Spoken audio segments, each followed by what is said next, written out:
Graça e paz, irmãos. Aqui é o professor Ney e hoje eu vou trazer uma explicação a respeito do capítulo 1º do Evangelho de São Mateus, certo? Faz parte de uma série de explicações, de interpretações que eu pretendo trazer a respeito de todos os capítulos que compõem os 4 evangelhos. Então hoje é o primeiro vídeo. Nos 2 vídeos anteriores eu falei a respeito de São Mateus, quem ele foi, e no vídeo segundo eu trouxe algumas características a respeito desse evangelho, como autoria, tema, data, propósito. Nesse aqui eu vou falar a respeito do capítulo 1º, que é um capítulo composto por 25 versículos. Eu não vou ler esses 25 versículos para que o vídeo não fique longo, então eu oriento a você que tem uma Bíblia em mãos, faça a leitura. Você que quiser acompanhar esse estudo, faça a leitura, certo? E vai acompanhando à medida com que eu explico alguns pontos, alguns versículos eu vou citar e vou trazer a explicação de um determinado fato, porque foi relatado, alguma dúvida, alguma curiosidade, alguma variante textual. Para quem não sabe o que é variante textual, é uma possibilidade de tradução diferente daquela que foi adotada na sua Bíblia. Existem as variantes textuais, questões culturais, enfim, uma série de interpretações, de comentários que eu vou fazer à medida com que avançarmos nesses capítulos. E como eu disse, hoje eu explico o capítulo 1º, certo?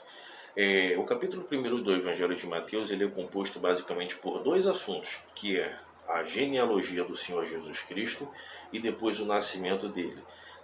São 25 versículos, conforme eu disse, do versículo 1º até o versículo 17 ele trata da questão genealógica, né? E no versículo 18 até o 25 trata de questões, a narrativa a respeito do nascimento dele. Então vamos lá.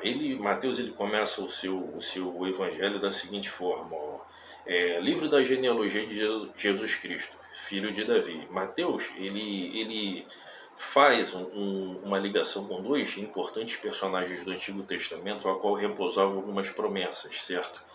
Mateus ele fala tanto falando de Jesus se referindo como filho de Davi e filho de Abraão. Para esses 2 personagens do Antigo Testamento havia a promessa de como foi feito para Davi, uma aliança eterna onde jamais se faltaria um rei que se assentasse no seu trono, né? E para Abraão, de que todas as nações da terra seriam benditas através de sua descendência. Então esses 2 aspectos da aliança que Deus firmou com esses homens, Mateus ele traz isso à memória a partir do momento que ele cita esses 2 importantes homens. Por que ele não cita outros como Moisés? Por que ele não cita outros tão importantes como Isaías, Jeremias? Mas ele cita especificamente esses 2 para mostrar que o Senhor Jesus Cristo, na sua árvore genealógica, ele passava por esses 2 personagens importantes, e para lembrar para a nação que ali estava se cumprindo esses aspectos dessa aliança formada entre Deus e esses 2 homens, Abraão e milênios depois com Davi, certo? Séculos depois com Davi. Então você tem o seguinte: Mateus ele tem essa tônica no seu evangelho, que é o que? De mostrar que o Senhor Jesus ele é o pleno cumprimento das profecias do Antigo Testamento. Nós vamos ver isso à medida com que avançarmos. E aí ele segue, Cristo, logo no versículo seguinte, ele se refere ao Senhor Jesus Cristo. Para quem não sabe essa palavra Cristo, né, o nome dele era Yeshua HaMashiach, né? Yeshua era o nome do Senhor Jesus, HaMashiach, ou ungido, Mashiach, HaMashiach, quer dizer, o Messias. E essa palavra Messias, ela é equivalente hebraica da palavra Cristo. A palavra Cristo, ela vem do grego e significa o ungido. A palavra referente a Cristo em hebraico era Messias. Então você tem Cristo, ou ungido, grego, Messias ebraico, que vai ter o mesmo significado de Cristo, que é o ungido. No Antigo Testamento, 3 personagens eles eram ungidos, né? Que era os reis, eles eram ungidos, os sacerdotes e os profetas, eles passavam pela unção. O Senhor Jesus ele cumpre esses 3 ministérios em si, certo? ele foi um profeta no Antigo lá durante o seu período, né, de ministério terreno. Ele foi um profeta. Porque o que era um profeta? Um profeta era alguém que falava em nome de Deus. Não necessariamente alguém que predizia o futuro, mas o profeta era alguém que falava em nome de Deus. E o Senhor Jesus, durante seu ministério terreno, ele foi alguém que falou em nome de Deus. Atualmente ele cumpre o ministério de sacerdote, ou seja, aquele que intercede a Deus pelos homens. Mas virá um período onde ele vai exercer a função de rei, certo?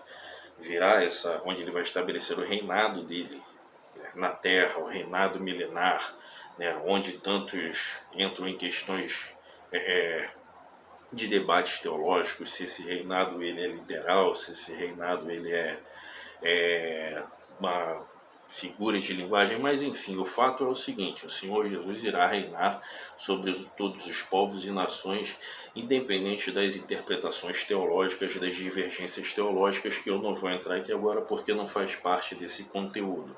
Isso fica para uma outra etapa, isso fica mais para frente. E aí Mateus ele segue o seguinte, no versículo adiante, no versículo 3, há um fato muito interessante, porque Mateus ele cita algumas mulheres da árvore genealógica do Senhor Jesus. Essas mulheres são, vou citar aqui, Mateus menciona Tamar. Quem foi Tamar? Foi uma mulher cananeia que se disfarçou de prostituta para seduzir o seu sogro. Mateus ele menciona também Raabe. Quem foi Raabe? Era uma gentia e uma mulher prostituta, conforme a narrativa nos mostra. Mateus ele menciona ainda Ruth, que era uma mulher moabita. E Mateus ele menciona também na sua descrição genealógica, ele menciona Batseba. Batseba, quem se recorda, né, foi a mulher de Urias e aquela que cometeu adultério junto com o rei Davi. Então olha que interessante, o primeiro fato a ser observado é que não era comum citar mulheres em árvores genealógicas. Entretanto, Mateus ele quebra esse paradigma, ele quebra essa questão ao citar mulheres em sua descrição genealógica do Senhor Jesus. E não somente citar mulheres, mas ele pega mulheres cujo passado, cuja história foi um pouco controverso. Mas ele mostra isso. Por que ele não esconde isso? Olha, por que Mateus ele não omite essas informações?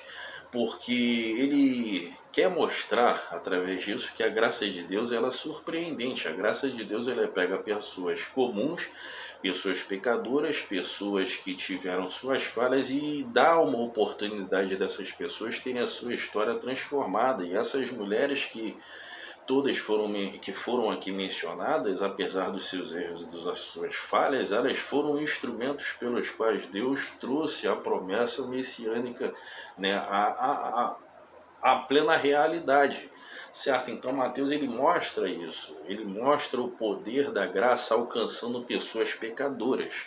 E aí Mateus ele continua aqui, versículo 11 também tem uma outra menção muito interessante, que pouca gente atenta para esse fato.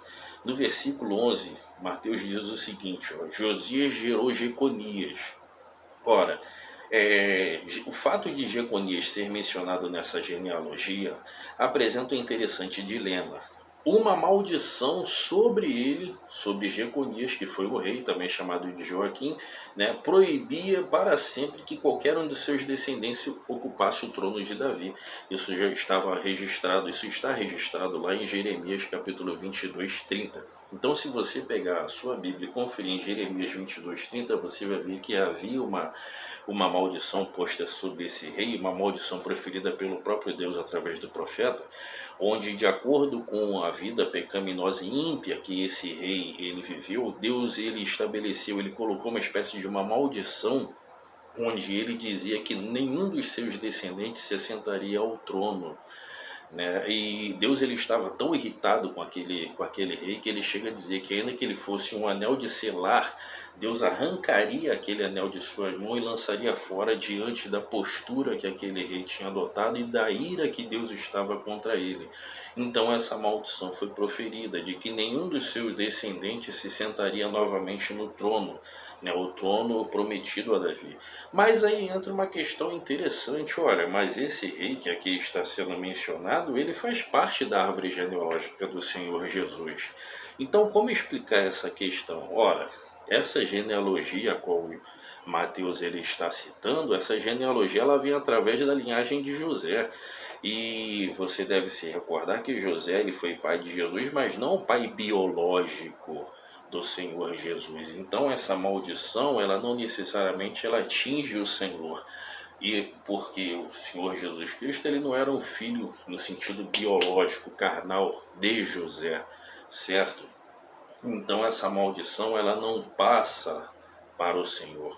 Além disso, o Cristo em si ele vem para quebrar todas as maldições, certo? Então Mateus ele faz, e uma coisa interessante também que você deve observar é que Mateus ele cita nessa lista genealógica que ele faz, ele não cita todos os ascendentes do Senhor. Ele faz uma seleção de nomes, ele pula algumas pessoas, ele omite alguns nomes e ele cita alguns especificamente com um propósito, certo? Mas ele omite alguns nomes, então não é uma árvore genealógica extensa, abrangendo todos os ascendentes do Senhor. Não, ele omite alguns nomes e cita outros que ele considerava importantes.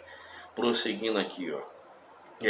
No versículo seguinte, no versículo 11, o Mateus ele faz uma observação interessante aqui. Ele fala, José, marido de Maria, da qual nasceu Jesus. Ora, observe o seguinte, durante a descrição da árvore genealógica que Mateus vem relatando, ele sempre fala, fulano gerou Beltrano, que gerou Cicrano, que gerou esse, gerou aquilo, gerou aquilo, gerou aquilo. Só que quando chega em José, passando para a figura do Senhor Jesus Cristo, para a pessoa do Senhor, ele não usa a expressão gerou.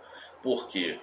Por causa da circunstância anterior a qual eu falei. José, ele não foi o pai biológico do Senhor. Ele foi aquele que se casou com Maria, certo? Ele até, nós vemos vamos ver nos versículos seguintes, que José, quando tomou o conhecimento, ele estava noivo de Maria, e quando ele toma o conhecimento de que ela estava grávida, ele num primeiro momento, ele acha que ela tinha sido infiel.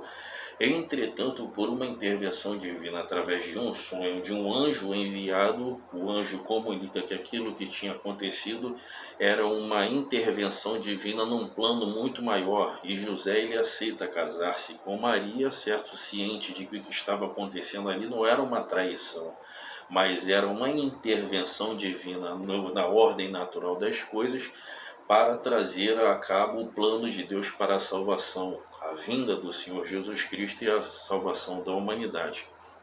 Então Mateus ele não fala que José gerou Jesus, ele fala da qual nasceu Jesus, ele troca essa palavra.